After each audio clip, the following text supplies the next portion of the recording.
Welcome to Vaishnavi online classes. आज का जो हमारा टॉपिक है वो है वर्क। वर्क क्या होता है, यानी कि कोई कार्य, कोई काम कैसे होता है, कब पॉजिटिव होता है, कब नेगेटिव होता है, वर्क होता क्या है वो हम पढ़ेंगे। ये हमारे स्टूडेंट में मोस्टली पूछा जाता है पेपर में, यहाँ तक कि कमिश्नर में एक क्वेश्चन 101% वर्क से होता ही होता है। तो वर्क से कैसे कैसे क्वेश्चन आता है, तो पहले हम बोलेंगे वर्क होता क्या है। वर्क को हम लिखते हैं डब्ल्यू से, वो होता है फोर्स डॉट डीएस। डीएस यानी कि यहाँ पर क्या है, यहाँ पर फोर्स, डीएस क्या है, डिस्प्लेसमेंट,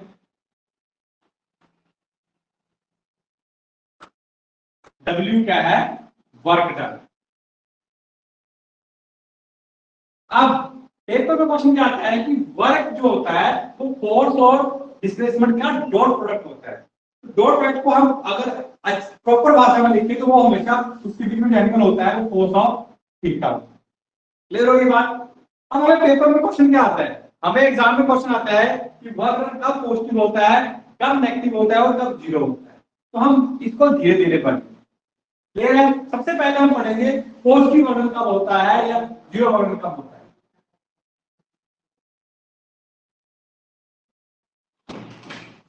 वर्क डन के लिए पहली कंडीशन पढ़ेंगे हम zero work done. Work done zero कब होगा, जब इसकी दो कंडीशनें होंगी। जैसे अगर मान लो वर्क इज इक्वल टू होता है F dot DS cos of theta. Clear हो गया। मान लो आपने किसी चीज के ऊपर फोर्स लगाया, मान लो ये कोई ऑब्जेक्ट है, आप दीवार है, दीवार को के ऊपर आप फोर्स लगा रहे हो, लेकिन वो दीवार अब डिस्प्लेसमेंट नहीं कर पा रही है, जिस स्थान पे है उसी स्थान पे रह रही है, तब वर्क क्या होता है, जीरो। यानी कि डिस्प्लेसमेंट हुई नहीं, जब डीएस की वैल्यू जीरो हो जाएगी तो वर्क क्या हो जाएगा, जीरो। क्लियर हो गया। तो आपको पेपर में क्वेश्चन आ सकता है कि मान लो आप दीवार को कितने न्यूटन का फोर्स लगा रहे हो, लेकिन वो दीवार वहां से हिल नहीं रही है, तो बताइए वर्क कितना होगा। उस केस में वर्क क्या होता है, जीरो। दूसरा, इसी जीरो में एक और केस होता है जब एंगुलर कंसेप्ट आता है। एंगुलर कंसेप्ट कैसे आता है, जैसे work is equal to F dash cos of theta. अब वर्क डन के बीच में एंगल देखना पड़ता है, एफ डॉट डीएस अगर कोस ऑफ 90 हो, यानी कि अगर आप फोर्स लगा रहे हो, फोर्स की डायरेक्शन की साइड को हो और डिस्प्लेसमेंट की साइड को हो, तो उन दोनों के बीच में एंगल कितना होगा, 90 डिग्री का हो, तब क्या होता है, तब भी वर्क जीरो होता है। जैसे मान लो फॉर एग्जांपल आपको पेपर में मोस्टली बड़ी बार आया है कि मान लो आप क्या कर रहे हो, किसी एक कुली जो है वो अपने सर के ऊपर कोई बैग उठा के चल रहा है। देखो जब वो उसके सर के ऊपर कोई चीज रखी हुई है तो वो प्रेशर कर रही है, प्रेशर की फोर्स इस साइड को लग रही है और डिस्प्लेसमेंट इस साइड को हो रही है, तो इन दोनों के बीच में कितना हुआ, 90। तो cos 90 की वैल्यू कितनी होती है, 0। तो वर्क कितना हो जाएगा, 0। क्लियर होगी बात। अब इसी तरह एक क्वेश्चन आता है कि वर्क में पॉजिटिव कब होता है और नेगेटिव कब होता है। ये हो गया 0 वर्क। हम पढ़ते हैं पॉजिटिव वर्क कब होता है, positive work done. Work done जो होगा पॉजिटिव कब होता है, वही पता चलेगा W is equal to F dot ds cos of theta. Work done is equal to F dot ds cos of theta. अगर मान लो थीटा की वैल्यू क्या है, जब थीटा की वैल्यू 0, यानी कि फोर्स और डिस्प्लेसमेंट में जो एंगल हो वो कितना डिग्री का हो, फोर्स और डिस्प्लेसमेंट के बीच जो एंगल हो वो होना चाहिए 0 डिग्री, वो होना चाहिए 0 डिग्री। अब यहाँ पे क्वेश्चन कैसे आता है, इसके ऊपर पेपर में आगे जो क्वेश्चन है वो बहुत ही एनसीईआरटी का बहुत फेवरेट क्वेश्चन है और पेपर में बड़ी बार आया है इसके टाइम में कि मान लो एक कुआं है, कंफ्यूजन होना थोड़ा सा, मान लो ये कुआं है, कुएं में से हम पानी निकाल रहे हैं, यहाँ कोई आदमी खड़ा है उसमें बाल्टी खींच रहा है, ये बाल्टी लगाई हुई। आपको पेपर में क्वेश्चन आता है कि अगर आदमी उस बाल्टी को खींच रहा है तो आदमी द्वारा किया गया work work done by a man पूछा होगा, अगर आपको पेपर में क्वेश्चन दिया हो work done by a man, इंसान जो वो आदमी जो खींच रहा है ऊपर को खींच रहा है उसके द्वारा जो वर्क किया गया वो कैसा होगा। तो आप देखो ये रस्सी जो है, रस्सी के ऊपर फोर्स क्या कर रहे हैं, अब आप फोर्स किस साइड को है, ठीक है। अब देखो हम फोर्स की साइड को लगा रहे हैं, ऊपर को लगा रहे हैं, ठीक है।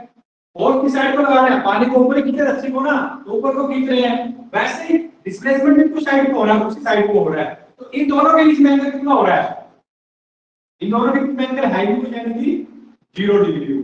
जब एंगल 0 डिग्री होता है तो वर्क डन क्या होता है, पॉजिटिव आएगा।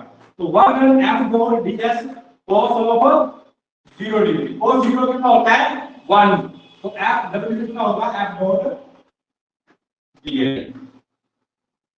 क्लियर हो गया। आपको पेपर में क्वेश्चन आएगा कि work done by a man, अगर इंसान जिस तरह डिस्प्लेसमेंट होगी, जिस साइड पर डिस्प्लेसमेंट होगी उसी साइड को, जिस साइड को फोर्स लगा रहे हैं उस साइड पर डिस्प्लेसमेंट होती है, तो वर्क डन हमेशा पॉजिटिव आता है।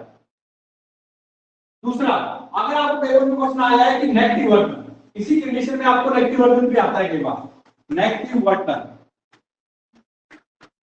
वर्क डन जो होता है वो नेगेटिव कब होता है, वर्क डन नेगेटिव तभी होगा जब उन दोनों के बीच में एंगल कितना होना चाहिए 180। जैसे मान लो आप रस्सी से खींच रहे हो, पानी को खींच रहे हैं बाल्टी को, अगर आपको पेपर में क्वेश्चन आए वर्क अगेंस्ट द ग्रेविटी, आपको पेपर में क्वेश्चन आता है work done against gravity, against gravity, ये कंडीशन का क्वेश्चन है कि वर्क डन अगेंस्ट ग्रेविटी कितना होगा। बड़ी बात पेपर में क्वेश्चन आता है, वहां कंफ्यूजन करता है वो, आपने अगर मैथ्स पूछा होगा तो पॉजिटिव होता है। अब वर्क डन अगेंस्ट कैसे करेंगे, आप देखो ग्रेविटी का अगेंस्ट पूछा है, इसका मतलब ग्रेविटी नीचे की तरफ को खींच रही है, ग्रेविटी तरफ नीचे को चलती है, ग्रेविटी नीचे को लग रही है और डिस्प्लेसमेंट की साइड को हो रही है ऊपर को, तो इन दोनों के बीच में एंगल कितना हो गया 180। ग्रेविटी की फोर्स की साइड को है और डिस्प्लेसमेंट की साइड को ऊपर है, फोर्स और डिस्प्लेसमेंट में 180 डिग्री का एंगल है, तो वर्क डन किसके बराबर होता है F dot ds cos of theta, F dot ds cos of 180, cos 180 की वैल्यू होती है -1, तो वर्क डन कितना हो गया -F dot ds cos of theta. तो याद रखना जब भी आपको पेपर में क्वेश्चन आए cos ऑफ थीटा नहीं cos ऑफ थीटा हो गया, कितना हो गया F डॉट ds, यानी कि वर्क डन क्या हो गया नेगेटिव। तो आपको पेपर में याद रखना 0 की कंडीशन होती है, वर्क डन 0 तभी होगा जब आप किसी चीज के ऊपर फोर्स लगा रहे हो और डिस्प्लेसमेंट नहीं हो पा रही, पहला कारण। दूसरा कारण क्या होता है, या तो आप एंगल क्या हो 90 डिग्री, दूसरा पॉजिटिव वर्क डन तभी होता है जब दोनों के बीच में डिस्प्लेसमेंट और फोर्स के बीच में 0 डिग्री का एंगल होता है, पॉजिटिव होता है। और नेगेटिव के लिए फोर्स और डिस्प्लेसमेंट में एंगल कितना होना चाहिए 180। और 2a वाला क्वेश्चन तो आपको बड़ी बार फेमस है, बड़ी बार पेपर में आता है कि बताओ कि अगर आदमी द्वारा किया गया कार्य कितना है और अगर अगेंस्ट ग्रेविटी पूछा होगा, तो ग्रेविटी के केस में नेगेटिव होता है क्योंकि ग्रेविटी नीचे को खींच रही है और हम फोर्स ऊपर क्या बोलते हैं डिस्प्लेसमेंट ऊपरी साइड को हो रही है, तो दोनों के बीच में एंगल कितना होगा 180 का, तो -1 कितना होगा। नहीं तो अगर मैन पूछा होगा तो मैन ऊपर को खींच रहा है, फोर्स भी पूरी साइड को लग रही है और डिस्प्लेसमेंट भी साइड को हो रही है, तो एंगल 0 डिग्री है तो पॉजिटिव होगा। Thank you for class.